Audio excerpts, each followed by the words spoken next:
पिछले पार्ट में हमने देखा कि लियान और उस ऑर्क लड़के के बीच में फाइट चल रही होती है, जिसमें लियान बहुत ज्यादा अच्छी फाइट कर रहा होता है। इसकी वजह से उस ऑर्क लड़के को बहुत ज्यादा प्रेशर आ रहा होता है। इस पार्ट के शुरुआत में हम लियान को देखते हैं, जो कि उसके साथ फाइट करते हुए सोच रहा होता है, लियान तुझे बिल्कुल शांत रहना होगा और तुझे अपना स्ट्रेट फेस दिखाना होगा, क्योंकि मैं जानता हूँ कि ये मेरे साथ फाइट करते वक्त बहुत ज्यादा सावधान रह रहा है। इसीलिए मुझे भी अपने जीतने के चांस को जितना हो सके उतना ज्यादा बढ़ाना होगा। वैसे इसकी डिसीजन मेकिंग एबिलिटी कुछ वेवर हो गई है, क्योंकि उस टाइम पर इसको बहुत ज्यादा अजीब सी सिचुएशन को झेलना पड़ा था। उसी वजह से ये बहुत ज्यादा अननेसेसरी मोमेंट कर रहा है और इसकी वजह से इसका माना बहुत जल्दी खत्म होता जा रहा है। और ऐसा ही चलता रहा तो ये जल्दी ही पूरा स्टेमिना खो चुका होगा। ऐसे मैं कभी भी माना को यूज करते वक्त नहीं थकता, इसीलिए ये फाइट अब अगेंस्ट टाइम है और अब मुझे इसके साथ रुके रहना होगा, ताकि मैं इसे जितना ज्यादा लंबा खींच सकूं उतना ज्यादा अच्छा होगा। फिर हम देखते हैं कि वो ऑर्क लड़का लगातार लियान के ऊपर अटैक कर रहा होता है, लेकिन लियान उसके अटैक को सिर्फ डोज कर रहा होता है और अपने स्टेमिना को जितना हो सके उतना ज्यादा बचा कर रख रहा होता है। इस वजह से उस ऑर्क लड़के को लियान के साथ फाइट करने में बहुत ज्यादा परेशानी हो रही होती है। तो वो सोचने लगता है, क्या मैं अपनी स्वाड के अंदर अच्छी तरह से पावर को नहीं डाल पा रहा हूँ,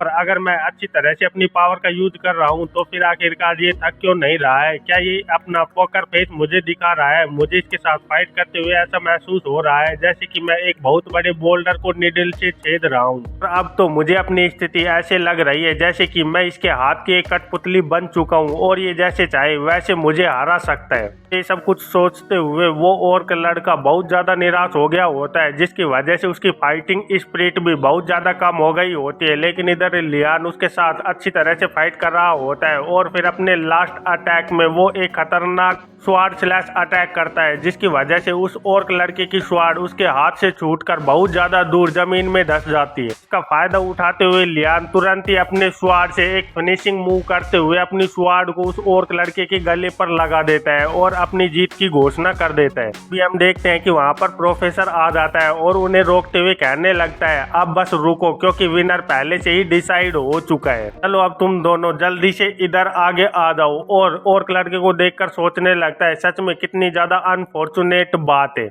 इन दोनों की फाइटिंग एबिलिटी लगभग बराबर है और अगर ये थोड़ा सा और कंपोज रहता तो शायद इसका रिजल्ट कुछ डिफरेंट हो सकता था, लेकिन इसने अपनी ग्रेव को खुद ही खोद दिया। और अभी तो ये यंग है, इसीलिए ये तो इससे एक्सेप्ट किया ही जा सकता है कि ये इस हार के बाद थोड़ा सा तो ऑप्रेसिव महसूस करेगा ही। और ये लड़का लियान वार्डनाथ, ये सच में मुझे एक नोबल फैमिली के मेंबर की फीलिंग दे रहा है। फिर प्रोफेसर उन दोनों को एक जगह पर खड़ा कर कहने लगता है, आज तुम दोनों ने बहुत ज्यादा इनक्रेडिबल फाइट को दिखाया है और वैसे भी जीतना ही सब कुछ नहीं होता, क्योंकि ऐसी फाइट के अंदर विनर को हम्बल रहना चाहिए और लूजर को अपनी फाइट से मोटिवेशन लेना चाहिए, ताकि वो अपने फाइटिंग के अंदर कुछ अच्छे बदलाव कर पाए। इसीलिए मैं चाहूंगा कि तुम दोनों आगे आओ और एक दूसरे को बो करो। और इधर हम लियान को देखते हैं, जो कि उस ऑर्क लड़के को देखते हुए सोच रहा होता है, इसकी पर्सनैलिटी को अगर मैं देखकर जज करूं तो ये ऐसे ही इन चीजों को यहाँ पर छोड़ने वाला नहीं है, और अगर इसने मुझ पर अटैक किया तो मैं भी इसे खत्म कर दूंगा। और इधर वो ऑर्क लड़का आगे बढ़ते हुए अपने हाथ को आगे बढ़ाता है और कहने लगता है, सच में ये फाइट बहुत ज्यादा अच्छी थी और मैं पहले जितना रूड हुआ था उसके लिए मैं माफी मांगता हूँ। तुम सच में बहुत अच्छे स्वार्ट्समैन हो और तुम्हें पूरा हक है इस क्लास को अटेंड करने का। तो उस ऑर्क लड़के की बात को सुनकर लियान बहुत ज्यादा चौंक गया होता है और सोचने लगता है, मैंने बिल्कुल भी नहीं सोचा था कि ये ऐसा बर्ताव करने वाला है। क्या ये मुझे ऑफ गार्ड पकड़कर मुझ पर अटैक करने वाला है? लेकिन तभी वो ऑर्क लड़का तुरंत ही लियान के साथ अपना हाथ मिलाने लगता है। तो लियान उससे कहने लगता है, तुम्हें पहले की बातों के बारे में ज्यादा चिंता करने की जरूरत नहीं है, क्योंकि तुमने इसलिए कहा था क्योंकि तुम मेरे लिए वोरी कर रहे थे। इधर हम प्रोफेसर को देखते हैं, जो कि उन दोनों को हाथ मिलाते हुए देखकर तालियां बजाने लगते हैं और हम देखते हैं कि उनके पीछे खड़े हुए स्टूडेंट कुछ निराश लग रहे होते हैं। तो प्रोफेसर उनकी ओर मुड़ते हुए देखकर गुस्से से कहने लगते हैं, आखिरकार तुम लोगों को क्या हुआ? तुम इनके लिए तालियां क्यों नहीं बजा रहे हो? फिर यहाँ से सीन कट होकर हमें रात के वक्त एकेडमी की एक जगह जगह का सीन दिखाया जाता है जहाँ पर वो ऑर्क लड़का और उसके टावर के मेंबर खड़े हुए होते हैं। तो वो सभी लोग उस ऑर्क लड़के को घेर कर उसके चारों ओर खड़े हुए होते हैं और हम देखते हैं कि वो सारे के सारे स्टूडेंट उस ऑर्क लड़के को बहुत ज्यादा नीची नजर से देख रहे होते हैं। तभी वहाँ पर वो पहले वाला एल्फ लड़का आकर कहने लगता है, डोरगू चोई फैमिली का मेंबर, तुम एक ऐसे स्टूडेंट हो जिसने की व्हाइट टाइगर टावर को बहुत ज्यादा ह्यूमिलेट किया है, और मैं इस बात से भी श्योर हूँ कि तुम इस चीज को ऐसे ही छोड़ने का प्लान तो नहीं कर रहे होगे। और इधर वो ऑर्क लड़का थोड़ा सा नर्वस होते हुए कहने लगता है, मैं वहां पर हार गया क्योंकि मेरी स्वॉर्ड्समैनशिप स्किल अभी भी बहुत ज्यादा लैग कर रही है। और वहां पर मौजूद बाकी के स्टूडेंट कहने लगते हैं, नहीं तुम इस वजह से नहीं हारे थे, तुम हारे थे क्योंकि उस लड़के ने तुम्हारी आंखों के अंदर डर्ट डाल दी थी। तो दूसरा लड़का कहने लगता है, ये तुम्हारा बिल्कुल भी फॉल्ट नहीं है डोरगू। और इधर डोरगू ने बोल रहा होता है, नहीं ऐसी कोई भी बात नहीं है, उसने मेरी आंखों में डर्ट डाली क्योंकि मैं बिल्कुल भी इसके लिए तैयार नहीं था और एक स्वॉर्ड्समैन को हर एक सिचुएशन के लिए तैयार रहना चाहिए। तभी वो एल्फ लड़का कहने लगता है, इस बात से मुझे कोई भी फर्क नहीं पड़ता है और ये बात इस वक्त बिल्कुल भी इम्पोर्टेंट नहीं है। यहाँ पर जो सबसे ज्यादा इम्पोर्टेंट बात है वो ये है कि तुम्हारी वजह से हमारे टावर का ओनर और प्राइड दोनों के दोनों ही टेंट हुए हैं।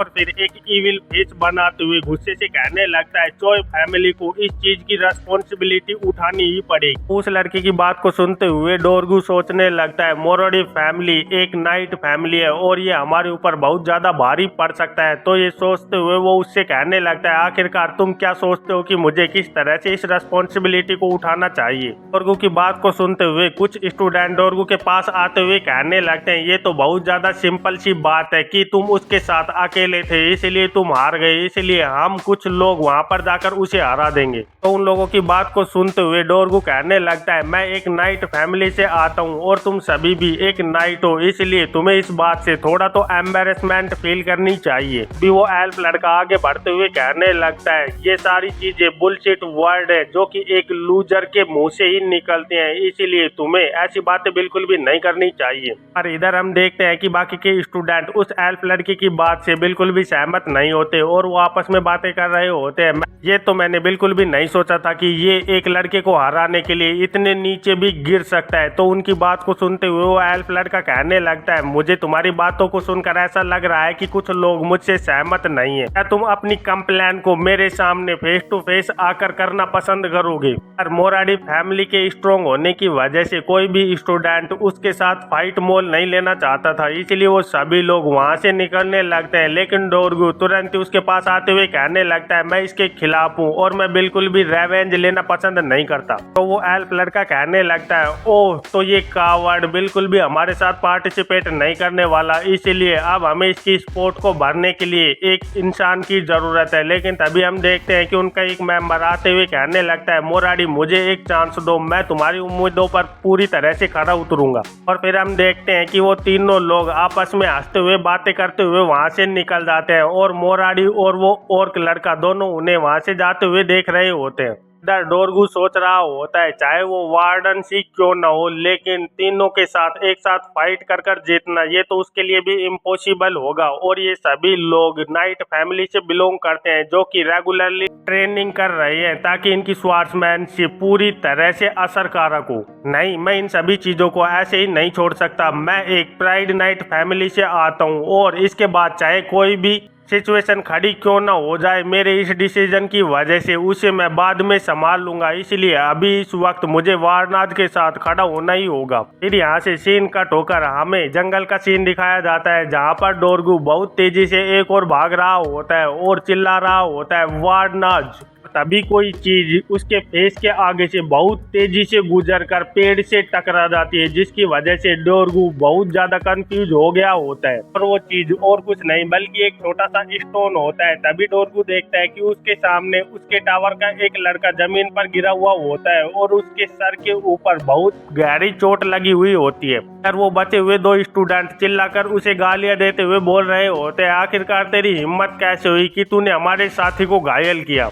और फिर हमें लियान को दिखाया जाता है जो कि एक बहुत ज्यादा इविल लुक के साथ एक जगह पर खड़ा हुआ होता है और अपने मैजिक से छोटे छोटे पत्थरों को हवा में उड़ा रहा होता है और ये करते हुए वो बहुत ज्यादा खतरनाक भी लग रहा होता है। फिर लियान उन्हें बोलने लगता है, अगर तुम लोग मरना चाहते हो तो आ जाओ। इसे देखकर डोरग्यू भी बहुत ज्यादा घबरा गया होता है और सोचने लगता है आखिरकार यहाँ पर हो क्या रहा है, मुझे कुछ भी समझ नहीं आ रहा है।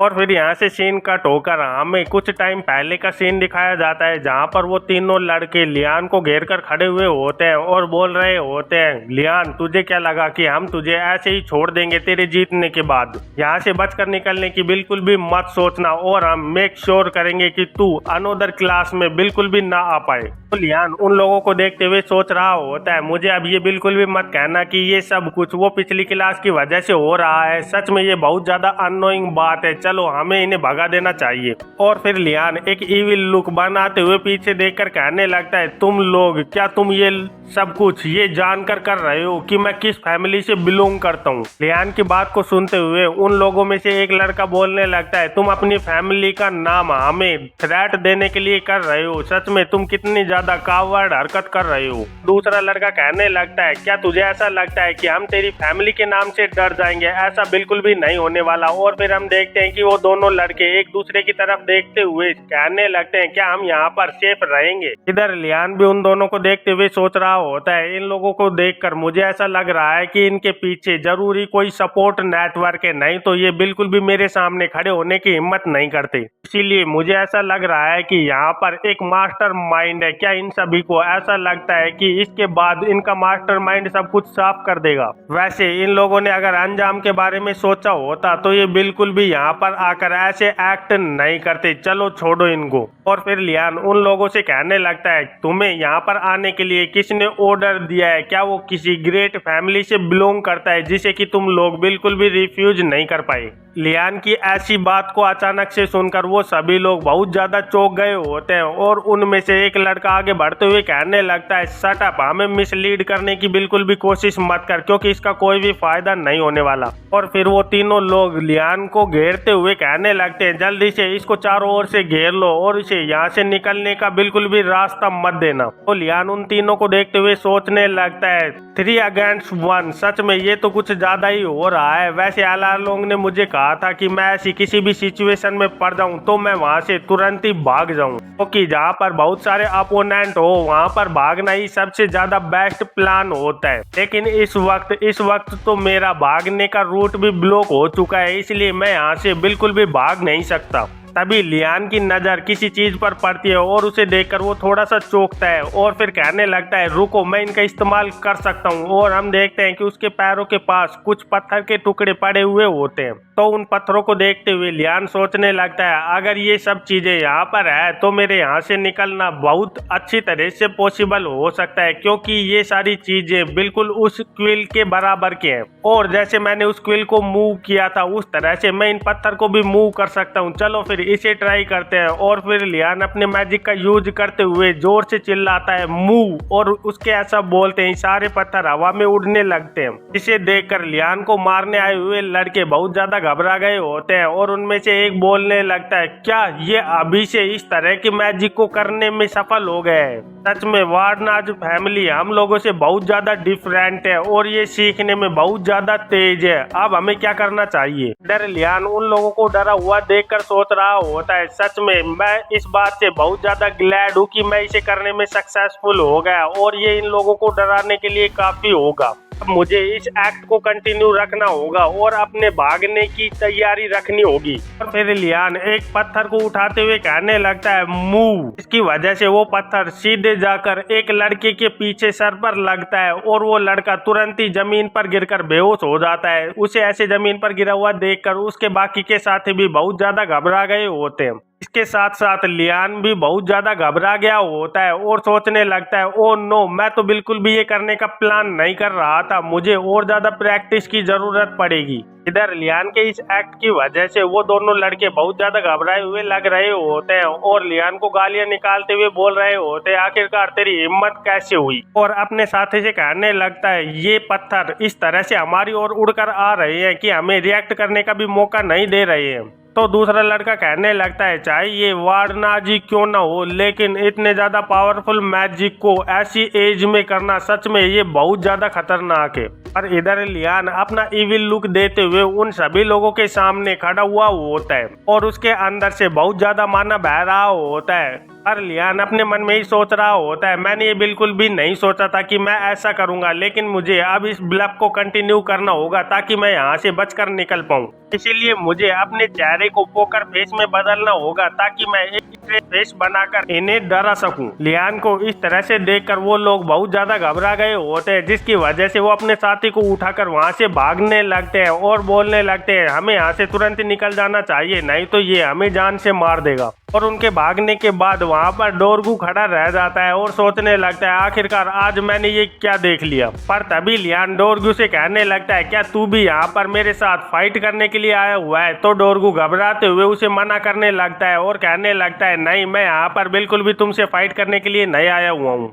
और फिर हमें कुछ देर बाद का सीन दिखाया जाता है जहाँ पर लियान बोल रहा होता है क्या उस बास्टर गेजेल ने मेरे लिए इतनी ज्यादा थ्रेट पैदा की है? तो गोरगू बोलने लगता है नहीं, उसका नाम जीजेल है। तो लियान उसे कहता है ठीक है जीजेल, क्या सच में उसने ये सब कुछ कहा है? तो गोरगू उसे बताने लगता है वैसे व्हाइट टाइगर टावर का एटमॉस्फेयर बहुत ज्यादा डिफरेंट है, क्योंकि यहाँ पर मौजूद ज्यादातर लोग बहुत ज्यादा चेयरफुल फैमिली की तरह रहते हैं, इसलिए हम सभी लोग बहुत ज्यादा क्लोज है। लेकिन जीजेल हमारे टावर का एक तरीके से लीडर है और हम सभी लोग उसके पीछे चलते हैं, इसीलिए हम एक तरह से एक ग्रुप की तरह रहते हैं। और फिर गोरगू एक ड्राइंग बनाते हुए कहने लगता है जीजेल इस तरह का सा दिखाई देता है। तो लियान उस ड्राइंग को पहचानते हुए कहने लगता है ओह ये तो वही लड़का है जो कि मुझे पिछले टाइम पर क्लास के अंदर मिला था। और बोलने लगता है मैंने तो सोचा था कि वो एक बहुत अच्छा और नाइस गाय है, लेकिन उसका एक्शन बिल्कुल भी उसके लुक से मैच नहीं कर रहा है। तो गोरगू कुछ कंफ्यूज होते हुए कहने लगता है वो बहुत ज्यादा वीक्ड है,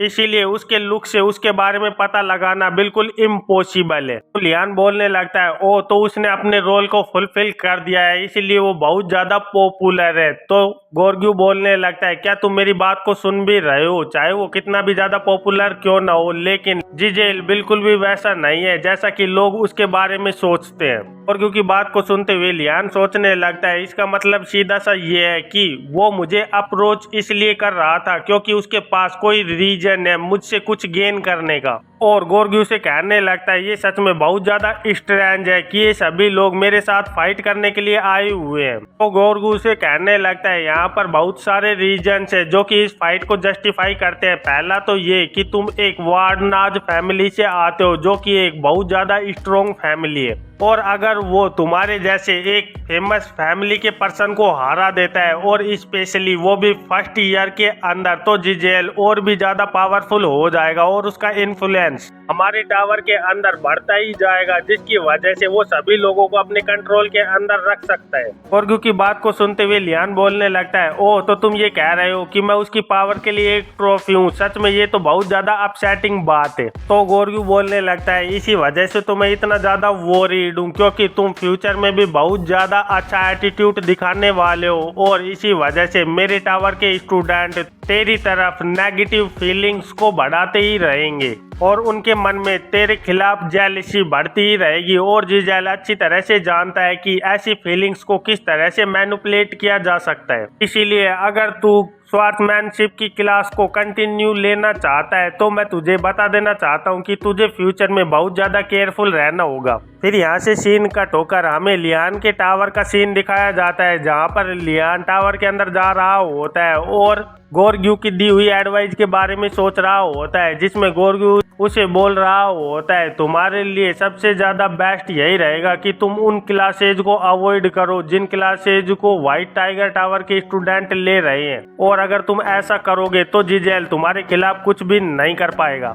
तो लियान इन सब बातों को सोचते हुए बोलने लगता है सच में ये बहुत अच्छी एडवाइस है, लेकिन मैं इस एडवाइस को बिल्कुल भी नहीं लेने वाला। पहली बात तो ये कि ये मेरे लिए बहुत ज़्यादा हार्ड हो जाएगा कि मैं ऐसी किसी ग्रेट क्लास को ढूंढ पाऊँ, क्योंकि वो क्लास मेरे स्टैंडर्ड के हिसाब से पूरी तरह से सही है। और दूसरी बात ये आखिरकार उनकी हिम्मत कैसे हुई कि उन लोगों ने मुझे अपनी पॉलिटिक्स के अंदर खींचने की कोशिश की है। सच में अब तो बात मेरी प्राइड पर आ गई है। और फिर यहाँ से सीन कट होकर हमें कॉमन रूम का सीन दिखाया जाता है, जहाँ पर लियान के टावर के लोग बैठे हुए होते हैं। तो लियान उन सभी को बोलने लगता है एवरीवन। इस वजह से सभी लोगों का ध्यान दूसरी ओर चला जाता है और फिर हमें लियान को दिखाया जाता है, जो कि बहुत ज्यादा चोट खाया हुआ लग रहा होता है। और वो कहने लगता है मेरे ऊपर व्हाइट टाइगर टावर के स्टूडेंट्स ने अटैक किया है, और वो भी इसलिए क्योंकि मैं ब्लू ड्रैगन टावर से आता हूँ। और ये बोलते हुए लियान झूठ मूठ में रोने लगता है और सोचने लगता है अब बस मुझे ये देखना है कि आखिरकार ये लोग किस तरह से रिएक्ट करते हैं। और हम देखते हैं कि वो सारे स्टूडेंट अचानक से लियान की बात को सुनकर बहुत ज्यादा चौंक गए होते हैं और अपनी जगह से गुस्से में खड़े होते हुए बोलने लगते हैं क्या वो नटकेस पागल हो गए हैं? क्या उन्हें नहीं पता कि आखिरकार वो लोग किसके साथ मैच कर रहे हैं? नहीं, ये वक्त इन सब बातों को करने का नहीं है। चलो हम सभी लोगों को यहाँ पर बुलाकर लाते हैं और उन लोगों को ऐसा सबक सिखाएंगे कि वो कभी भी वारनाज के सामने खड़ा होने की भी हिम्मत नहीं करेंगे, क्योंकि उन लोगों ने गेन को टच नहीं किया है बल्कि उन्होंने वारनाज को टच किया है। प्रिंस उन लोगों की बात को सुनते हुए सोच रहा होता है आखिरकार ये लोग मुझे बीच में क्यों ला रहे हैं। और इधर लियान भी उन लोगों की बात को सुनते हुए सोचने लगता है सच में ये तो मैंने बिल्कुल भी एक्सेप्ट नहीं किया था। इधर वो सभी लोग चिल्ला चिल्ला कर बोल रहे होते हैं सभी लोगों को यहाँ पर बुलाओ, जितने भी वेपन्स हो सके उन सभी को ढूंढ कर लाओ, हमें जल्दी से जल्दी व्हाइट टाइगर टावर के ऊपर अटैक करना है। तो लियान उन लोगों को शांत करते हुए कहने लगता है रुको रुको एक मिनट, मेरी बात सुनो, तुम्हें इतना ज्यादा आगे बढ़ने की कोई भी जरूरत नहीं है। तो लियान की बात को सुनते हुए वो लोग कहने लगते हैं नहीं, ऐसा बिल्कुल भी नहीं हो सकता, क्योंकि हम तुम्हारे बहुत ज्यादा इन डेप्थ है, क्योंकि यहाँ पर इस टावर के अंदर ऐसा कोई भी नहीं है जो कि तुम्हारे हंट किए हुए खाने को ना खाया हो। इसीलिए अगर तुम हमारे टावर के अंदर नहीं होते तो हम सभी के सभी लोग भूखे ही मर जाते, क्योंकि वो हमारा हेड मास्टर तो बहुत ज्यादा क्रूअल है। उन लोगों की बात को सुनते हुए लियान बहुत ज्यादा चौंक गया होता है और सोचने लगता है ये सब कुछ तो झूठ था। सच में मैं बहुत ज्यादा गिल्टी महसूस कर रहा हूँ कि मैंने इन लोगों को इतना ज्यादा भड़का दिया है। पर इधर उनमें से एक स्टूडेंट चिल्लाते हुए कहने लगता है अटेंशन एवरीवन, सभी के सभी लोग 2 लाइंस के अंदर खड़े हो जाओ, चलो हम सभी लोग मिलकर व्हाइट टाइगर टावर को डिस्ट्रॉय कर देंगे। इधर लियान उन सभी लोगों को इतना ज्यादा गुस्से में देखकर सोचने लगता है सच में मैंने सब कुछ मैसअप कर दिया है, क्योंकि मैंने बिल्कुल भी नहीं सोचा था कि ड्रैगन टावर इतना ज्यादा व्हाइट टाइगर टावर से नफरत करता होगा। और ये बात तो पूरी तरह से सच है, जो कि तुम्हारी एबिलिटी के बराबर के लोग होते हैं तुम लोग उनसे बड़ी आराम से हेट करने लगते हो। इधर हम देखते हैं कि वो सारे के सारे स्टूडेंट बाहर की ओर निकलने लगते हैं और बोल रहे होते हैं सभी लोग मेरी बात को सुनो, तुम्हें यहाँ पर जो भी ऐसी चीज मिलती है जिसे तुम एक वेपन की तरह यूज कर सकते हो उसे उठाकर बाहर चलो, हम तुरंत ही व्हाइट टाइगर टावर को खत्म करने के लिए जा रहे हैं। पर तभी आसान पीछे से चिल्लाकर उन सभी लोगों को बोलता है 1 मिनट रुको। तो आसान की आवाज को सुनते ही सभी के सभी स्टूडेंट वहाँ पर रुक जाते हैं और उनके रुकते ही आसान उन लोगों को कहने लगता है तुम्हारे जाने से पहले मेरी बात को अच्छे से सुनो, हमें वहाँ पर जाने से पहले कोई अच्छा प्लान बनाना होगा। और इसी के साथ इस चैप्टर का अंत हो जाता है। तो फिर मिलते हैं एक नए चैप्टर में, तब तक के लिए बाय बाय।